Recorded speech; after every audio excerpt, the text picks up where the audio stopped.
Hello everyone, इस video में मैं डिस्कस करने जा रहा हूँ एमसीक्यू जो है क्वेश्चंस आईसीएसई जो 2024 का कंप्यूटर एप्लीकेशन पेपर का। तो इसे आप ध्यान से देखिए। क्वेश्चन 1 आपका है, यहाँ पर फर्स्ट पार्ट जो इसका है वो कहता है consider the above picture and choose the correct statement from the following. तो यहाँ पर आप देखिए एक पॉलीगन लिखा हुआ है और उसके बाद ये आपके शेप्स बने हुए हैं यहाँ पर 3। तो बेसिकली यहाँ पर जो है ये एक क्लास है और ये आपके ऑब्जेक्ट्स हैं उस क्लास के। तो यहाँ पर polygon is the class and the pictures are objects. Alright, उसके बाद आपने यहाँ पे नेक्स्ट क्वेश्चन पे हम जाते हैं। नेक्स्ट क्वेश्चन आपका जो है वो that is x equal to 98 char C H equal to char X, what is the value in C H. तो यहाँ पर आपका जो है 98 ना एस का ही वैल्यू बन जाएगी इसके लिए, कैरेक्टर के लिए, बिकॉज यहाँ पे लिखा हुआ है कैर C H equal to char x. तो x जो आपका इंटीजर है 98 उसकी टाइप कास्टिंग कैरेक्टर में हुई।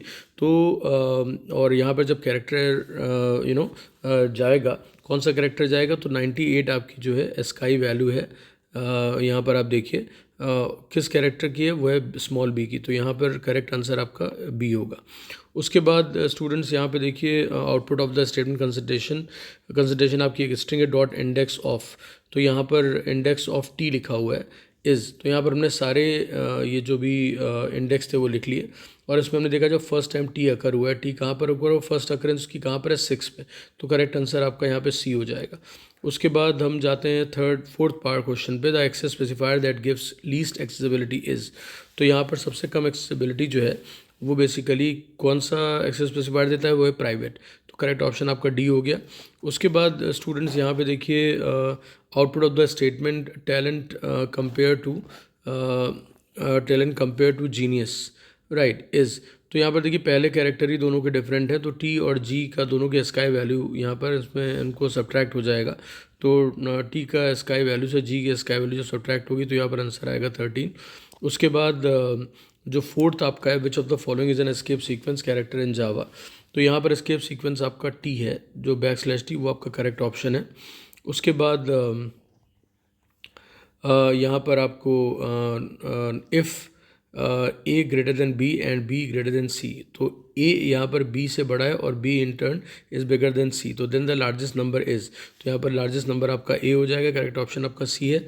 What is the output of math dot seal 5.4 plus math dot seal 4.5। तो यहाँ पर आपका 10.0 आपका है और 11.0, 12.0, 9.0। तो यहाँ पर आपको जो है सील जो है वो हायर वैल्यू की तरफ लेके जाता है, तो यहाँ पर 6.0 आ जाएगा इसका रिजल्ट, और प्लस मैथ डॉट सील 4.5 ये इसका 5.0 आ जाएगा। तो 6.0 प्लस 5.0 हुआ, तो यहाँ पे 11 आपका करेक्ट ऑप्शन हो गया B. What is a method to check whether a character is a letter और डिजिट। तो यहाँ पर इज़ लेटर और डिजिट ये जो आपका ऑप्शन है वो सी करेक्ट है, और बिकॉज यहाँ पर भी इज़ लेटर और डिजिट लिखा है, बट यहाँ पर कैर जो आपका आर्गूमेंट होता है वो मिसिंग है, तो इसलिए करेक्ट आपका सी हो गया।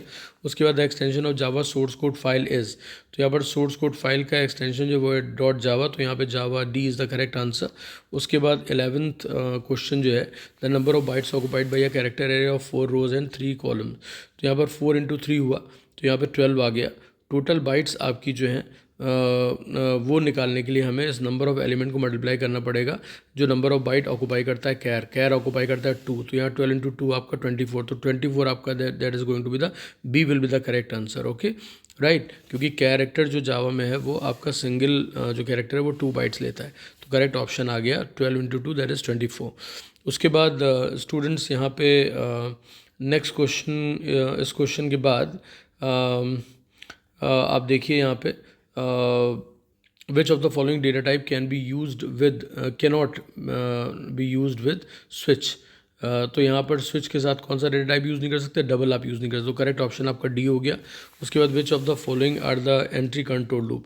एंट्री कंट्रोल लूप इसमें कौन सा है, तो बेसिकली एंट्री कंट्रोल लूप आपके 1 है और 2 है, तो करेक्ट ऑप्शन हो गया आपका B.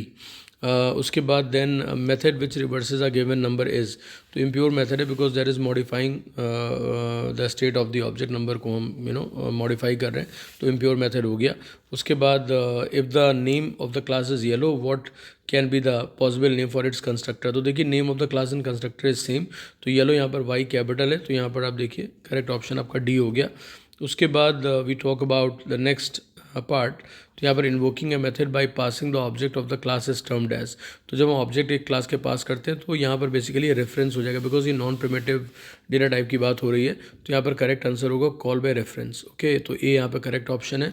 The correct statement to create an object named mango of class fruit, तो यहाँ पर फ्रूट देखिए स्मॉल लेटर्स में लिखा है, तो पहले तो आप ढूंढिए क्लास नेम में स्मॉल कहाँ लिखा हुआ है, तो यहाँ पर देखिए फ्रूट लिखा है स्मॉल, यहाँ फ्रूट लिखा हुआ है, राइट। उसके बाद प्रॉब्लम क्या है कि इस वाले स्टेटमेंट में कि यहाँ पर जो कंस्ट्रक्टर होना चाहिए जो कि क्लास नेम और कंस्ट्रक्टर नेम सेम होते हैं, यहाँ फ्रूट के बजाय यहाँ मैंगो लिखा गया है, तो ये आपका रॉन्ग हो गया because mango is the object name.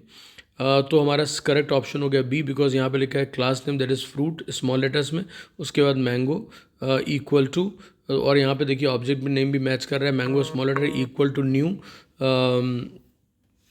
New fruit, तो ये आपका बेसिकली करेक्ट ऑप्शन हो गया बी। उसके बाद we talk about the this one, इसमें जो आपका 18th पार्ट में है, static method can access static and instance variable, तो अगर static method can access the static and instance variable यहाँ पे जो दिया हुआ है बेसिकली, तो आपका ये जो वेरिएबल है स्टैटिक एंड इंस्टेंस, ये आपका पहले ही रॉन्ग है। उसके बाद static variable can be access only by static method, ये आपका तो ओनली बाय स्टैटिक मेथड, यहाँ पर ये आपका रॉन्ग हो गया, तो यहाँ पर करेक्ट ऑप्शन आपका डी है। और उसके बाद what is the output of the Java code given below, अब यहाँ पर आपका जो है string colour blue red violet यहाँ पे जो दिया हुआ है, तो बेसिकली यहाँ पर हम कलर टू डॉट लेंथ जब लिखते हैं तो कलर टू से हम क्या एक्सेस कर रहे हैं, यहाँ पर 0 1 2 इसका थर्ड एलिमेंट, उसकी लेंथ निकाली तो यहाँ इसकी लेंथ आ गई 6 1 2 3 4 5 6, तो यहाँ 6 is the correct answer, that is the A option. उसके बाद we talk about this question, यहाँ पे देखिए which of the following method returns which of the following method returns only an integer, ठीक है। तो यहाँ पर आप देखिए सील नहीं है, SQRT फ्लोर नहीं है, ये सब आपके डबल में वैल्यू रिटर्न करते हैं, यहाँ पर D is the correct option. तो आई होप कि आपको सारे जो ऑप्शंस जो आपके MCQs थे वो क्लियर हो गए, आप अपने आंसर्स मैच कर लीजिए। एंड स्टूडेंट्स, अगर आपने चैनल सब्सक्राइब नहीं किया तो please do subscribe the channel and share it as well. Thanks everyone.